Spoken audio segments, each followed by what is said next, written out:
Episode 118. I don't know why I sound like this. The Destined Trader channel. This is not going to be as much of a mindset video. This is more just of something I've seen today pan out.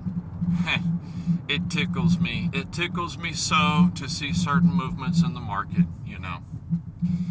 Today, we are going to talk in depth about one of our favorite pairs on the Forex market, the USD JPY, dollar yen, a very, very, very hot trading pair at the moment, and interesting in the news as far as it's concerned, but also a popular one to trade too, you know. Some of the more popular trading pairs out there are Euro USD, and then right after that, in my personal opinion, is, you know, USD JPY, and then GBP USD, and, you know, USD AUD, Aussie dollar, you know, just USD CAD, you know, those are generally some popular ones, at least as far as the populace in the States is concerned. They generally like to trade the dollar. I'll trade anything if the setup is right, but as far as, you know, just general consensus, those are kind of the go-tos on beginners to the Forex market. You know, I think a lot of it has to do with when you're looking at different things, usually those are the first that pop up. They're generally at the top of the screen. And there's some kind of psychological thing there where people just pick what's first, you know. I don't know what it is about that, you know. It's kind of like the eye range shelf at the store is the most desirable location for your product. If you're putting a product in a store, you want your product to be at the shelf that's about 4 to 5 feet high, because it's eye level. You don't want your product on the very top shelf where you can't reach it. You don't want your product at the bottom shelf. If you're giving your product to Target and you say, Target, start selling my product, and they say, okay, we'll start selling your product, you are fighting to get your product at eye level, because that's what people grab. People grab what's first. Enough about that. I am not going to get off track on this video. Dollar yen, my thoughts. What's going on? Yet another day where it just got a little bit higher. A little bit higher. I'm telling you, people, the market is going to go wherever the money is. So when you see this all-time high, oh, it's got up to, you know, what was it a couple weeks ago? 158 or 159 or 160. Oh, it got up to 160. Man, not all-time high, but in relative history, you know, the past few years, all-time high. So it gets up to, you know, the 159, 160. Oh, man, I'm going to short that. Man, there's people out there that shorted the bejesus out of that 158 range. They shorted it to death. They put their house down on that move. What kind of conviction did they have on their trading plan that really was a local top, so to speak? Here we are, 2 weeks later. Whoever didn't close their position, bruh, you just got burned. It just hit like 161 today within the past 24 hours. Come on, like 5 hours ago. I think it happened during the U.S. Spring session. Come on, bruh. You just got... Did you... I hope you closed it before you lost that position. trying to catch the top and trying to catch the bottom, especially on like when you're looking at the 4H time frame or the 1H time frame or the daily time frame. Excuse me. I'm telling you, that can be dangerous because you're using a scalping mentality on a swing trade type of time frame. Okay, been there, done that. Step back. If your analysis and your plan is coming up with dollar yen going down for a little cool off, okay, which I have two scenarios on dollar yen. I always have two scenarios. And my downside dollar yen scenario, yes, I have a downside dollar yen scenario. But if everybody keeps shorting something, there will be no cool off. Honestly, that's it. It's that simple. If more and more traders keep putting money down on dollar yen to go down, guess what? It's gonna go up. It's gonna go up. Right now, $1 gets you 160 yen. Okay? Don't be surprised if $1 will get you 200 yen here in a couple weeks if people keep shorting it.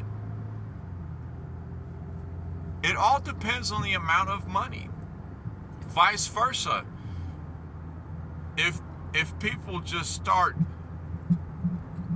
going long on yen really, really hard, they start going long on dollar versus yen really, really hard, and there's enough money there, they're gonna rip it down real quick and take your money too.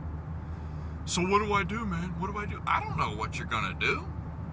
You should know by now what you're gonna do if you had taken the time to learn how to come up with your own game plan. I'm just telling myself what I'm doing, out loud.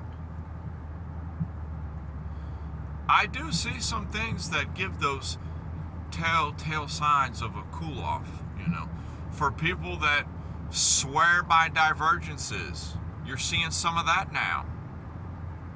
You're seeing that. I'm seeing it. It's there. It is showing now that.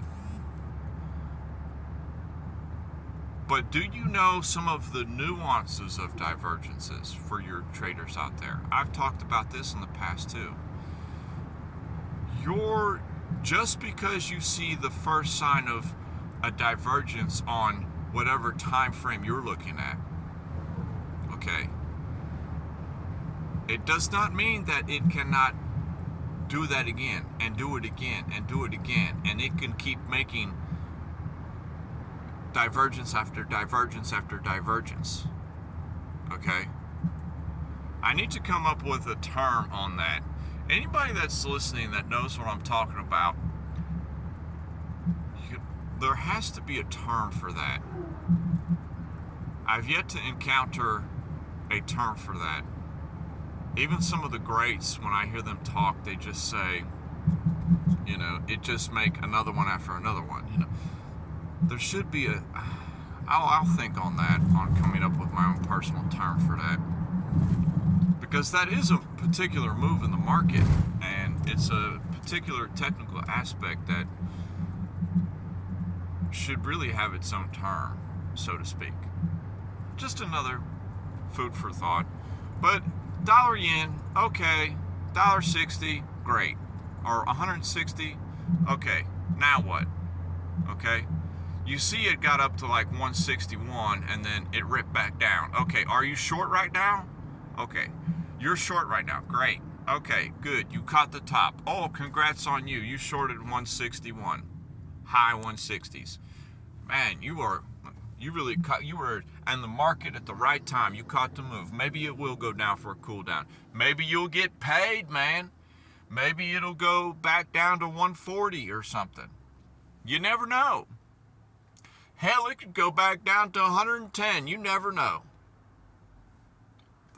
There's a lot of key levels below that it could go back and revisit. But we as retail traders are unable to tell how much money's on the table. That is what always will be kept in the dark from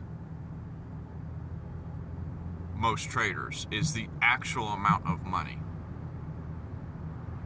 I've covered this too. There's programs out there that let you see, this and that, but I have found them to be slightly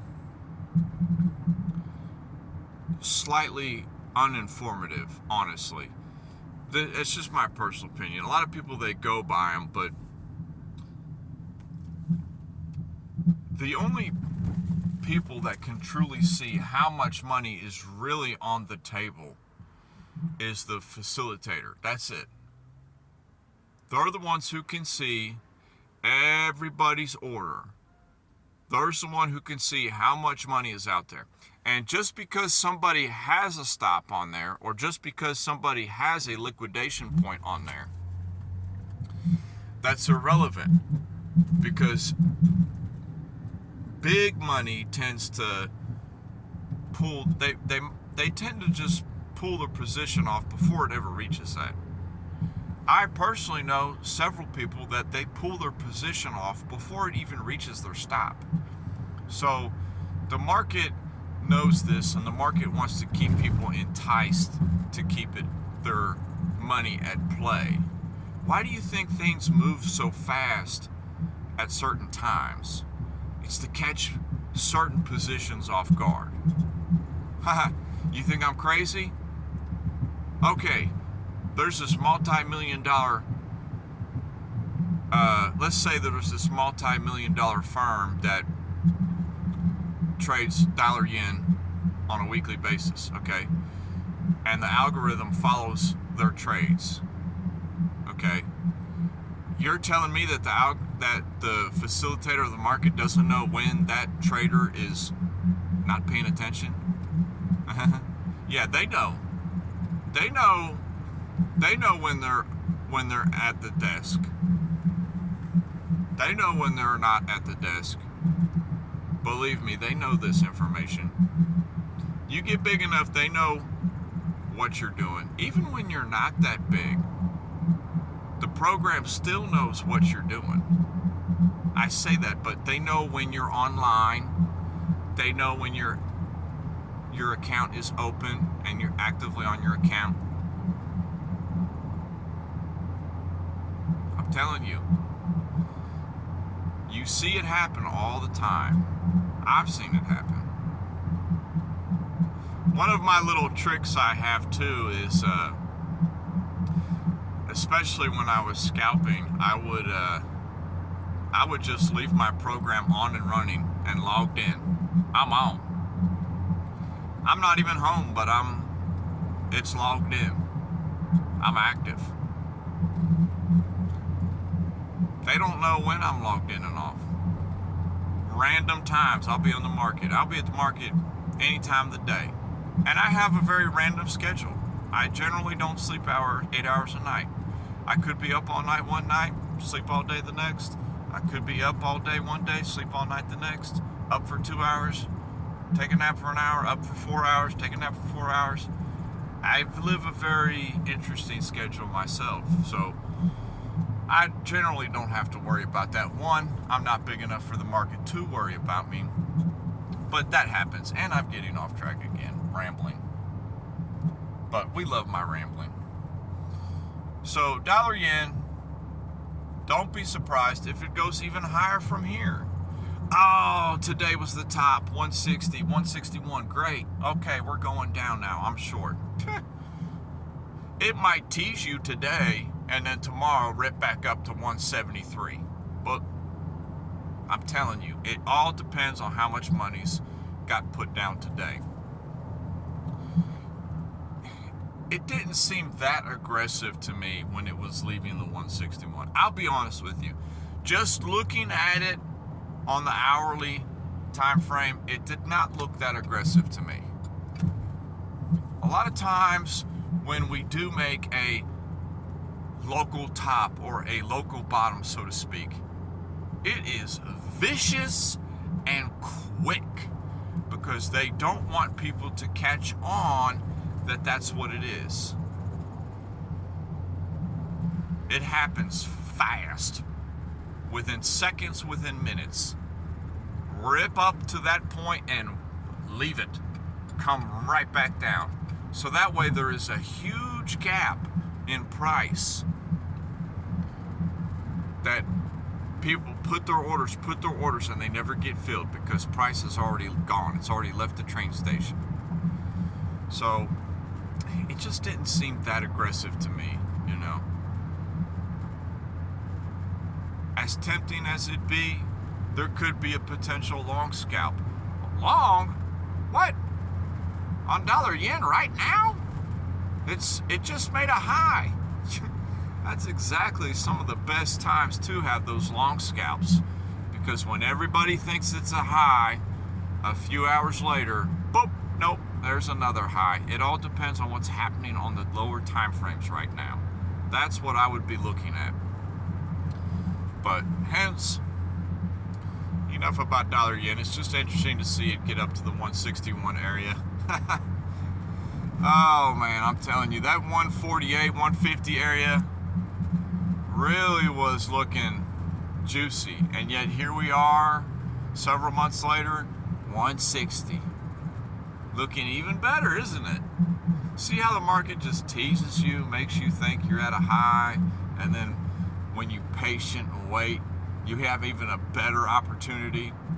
If you had spent all your money back at the 149 range trying to short dollar yen, now we're at the 160 range, you don't have any money left to attempt to short it. Do you get what I'm saying? That's why it's difficult to ascertain those regional highs and regional lows. That would be better termed, the way this is, how much time this is panned out. I'd call it a regional high or regional low. And, you know, that's kind of just what I was thinking about today. Looking at dollar yen, it really had some interesting behavior to me. Very interesting behavior. And I'm really hoping to make some time to do a little live session. I had some other thoughts I wanted to cover. I really wanted to go over ARM again, revisit that after its interesting move it had made, and several other things. There was a couple of energy funds I've been looking at that have been having some nice little accumulation areas that are interesting me, getting me very interested right now. And that would be key. That would be very key to take a look at. But I'm talking out my behind right now. It's Friday. Why are you even thinking about the markets on a Friday? Friday is a get out the game day. I used to think that as a scalper, and now I tend to love Fridays. Fridays, Saturdays, Sundays. Oh, those are my favorite days now, because those are days that I get to really just look at the markets. I don't care about trading anything. It doesn't matter to me. It doesn't matter to me. Because Sunday and Monday when the markets open, we'll see what we'll see what they have planned for the week. But the